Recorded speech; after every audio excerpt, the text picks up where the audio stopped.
Buenos días, iglesia. Feliz día de la Pascua. Es una hermosa mañana y pues estoy muy feliz para poder compartir con ustedes de la palabra de Dios esta mañana y de pues proveer un poco de ánimo y pues de a ver qué Dios tiene para nosotros hoy. Vamos a estar leyendo en 1 de Corintios, capítulo 15. Voy a empezar en versículo 1. Y ahí dice en 1 de Corintios 15: Además os declaro, hermanos, el evangelio que os he predicado, el cual también recibisteis, en el cual también perseveráis, por el cual asimismo, si retenéis la palabra que os he predicado, sois salvos si no creísteis en vano.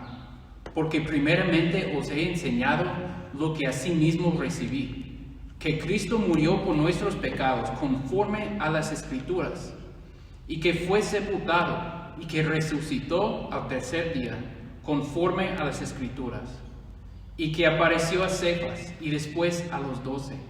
Después apareció a más de 500 hermanos a la vez, de los cuales muchos viven aún y otros ya duermen.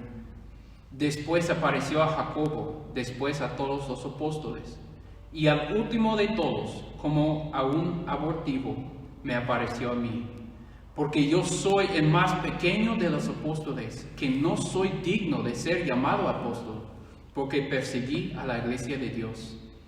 Pero por la gracia de Dios soy lo que soy, y su gracia no ha sido en vano para conmigo. Antes he trabajado más que todos ellos, pero no yo, sino la gracia de Dios conmigo.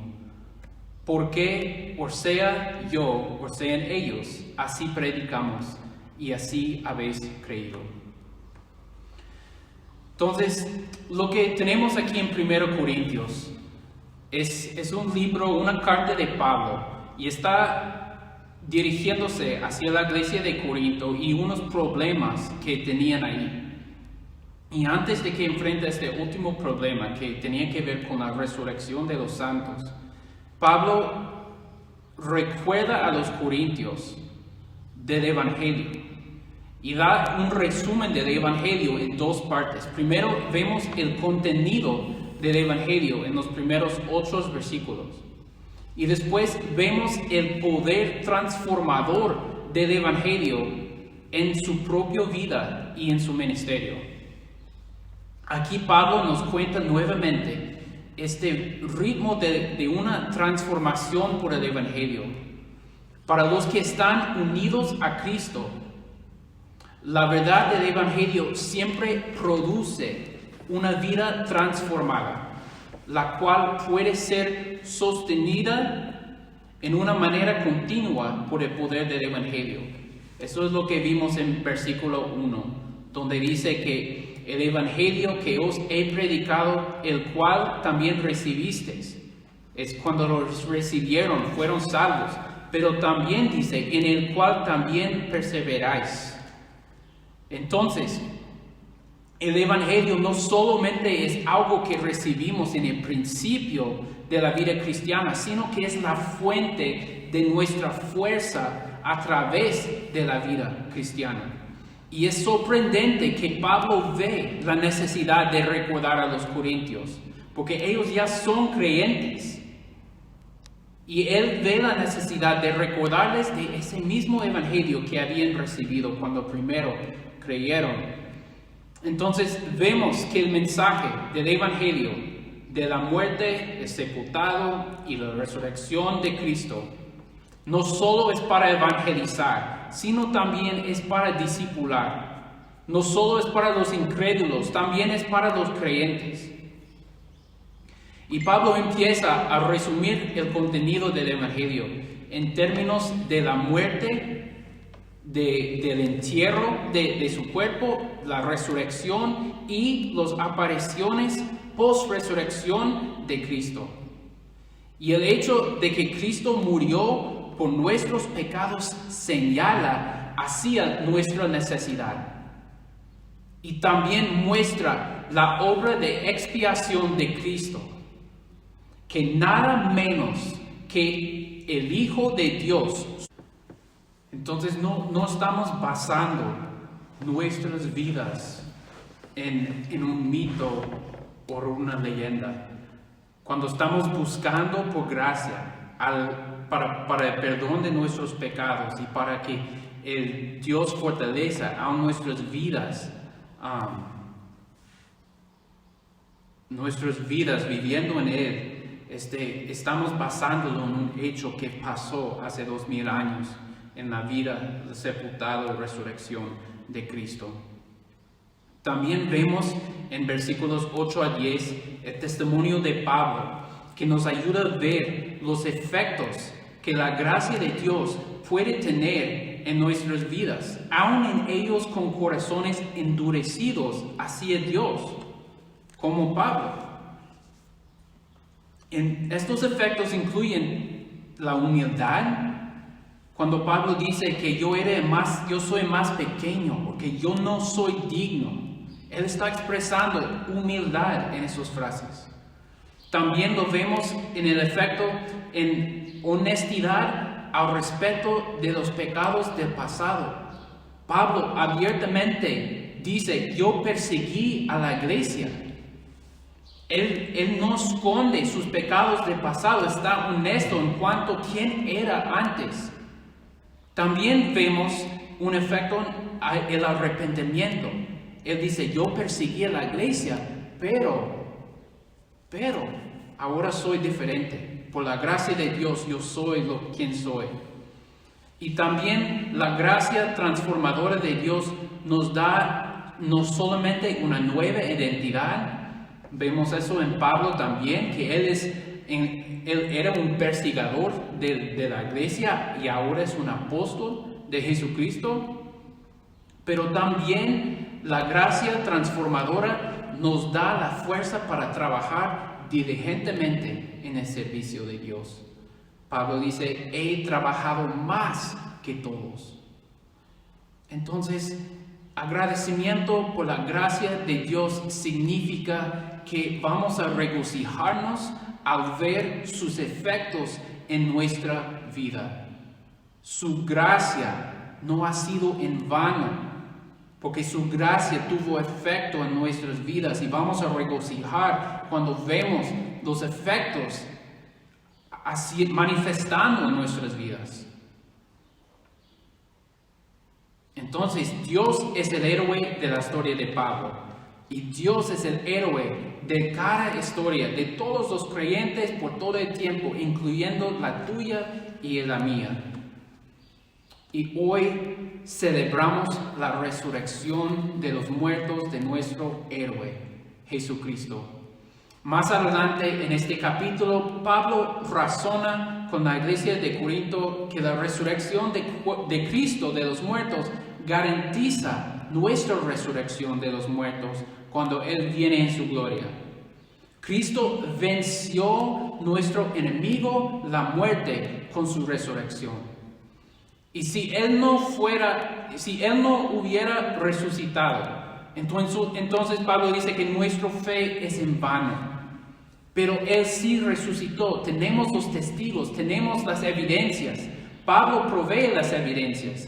Los apóstoles, los discípulos proveen las evidencias. Ellos le siguieron predicando hasta su propia muerte. Aún por causa de predicar, ellos fueron hechos mártires. Entonces, la muerte ya es vencido en la resurrección. Los cristianos no tienen por qué temer a la muerte. Y termina Pablo, vamos a leer al fin del capítulo, en versículo 54, hasta el final, dice: y cuando este corruptible se haya vestido de incorrupción, y esto mortal se haya vestido de inmortalidad, entonces se cumplirá la palabra que está escrita: sórbida es la muerte en victoria. ¿Dónde está, oh muerte, tu aguijón? ¿Dónde, oh sepulcro, tu victoria? ya que el aguijón de la muerte es el pecado y el poder del pecado la ley. Mas gracias sean dadas a Dios, que nos da la victoria por medio de nuestro Señor Jesucristo. Así que, hermanos míos, amados, estar firmes y constantes, creciendo en la obra del Señor siempre, sabiendo que vuestro trabajo en el Señor no es en vano.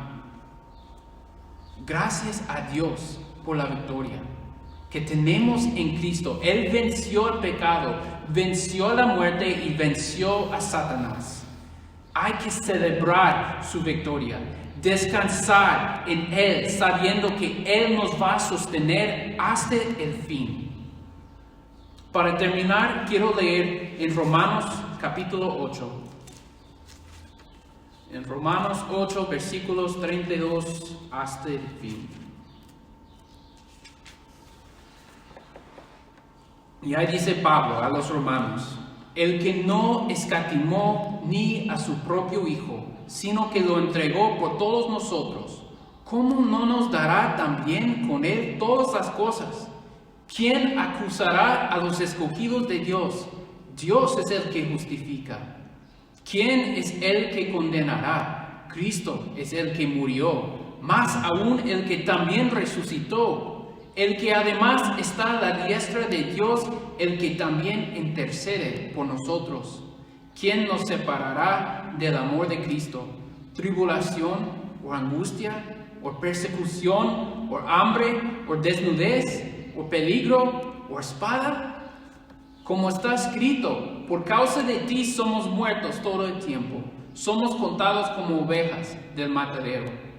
Antes, en todas estas cosas, somos más que vencedores por medio de aquel que nos amó.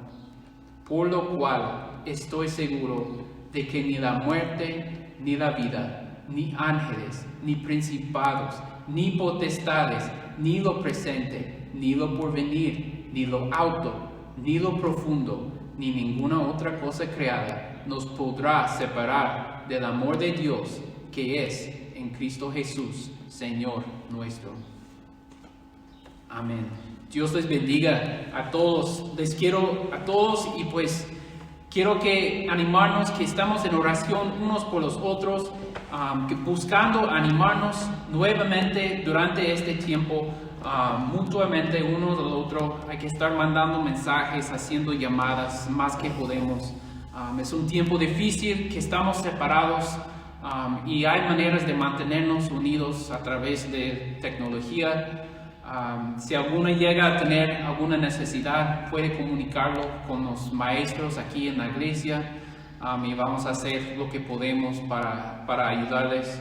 Y pues es un tiempo difícil y como iglesia, y quiero que todos estamos siendo conscientes de que hay oportunidades a nuestros alrededores, con nuestros vecinos, con nuestros barrios. Hay oportunidades que Dios nos está dando para alcanzar a personas con el Evangelio de Cristo.